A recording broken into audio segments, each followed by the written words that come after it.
The hidden secret behind global new energy giants' warehouse safety is a small yet powerful device. CATL subsidiary Zhongzhou Times has deployed Zhichuan Technology's high-accuracy LoRaWAN wireless tilt sensors in its automated warehouse. Located in Luoyang, Henan, Zhongzhou Times is a key base for CATL's battery production and battery swapping initiatives. As a global leader in new energy, CATL prioritizes warehouse safety by installing Zhichuan ZCT330M, SWP, L, CN470 tilt sensors to monitor rack stability in real time. The system transmits data continuously, triggering alerts at the first sign of anomalies to prevent risks.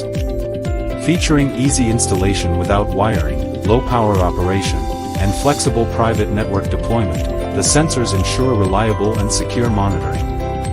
Zhichuan's innovative and robust solutions provide CATL with a solid foundation for warehouse safety. Moving forward, Zhichuan will continue to innovate, delivering smarter, safer solutions for more enterprises.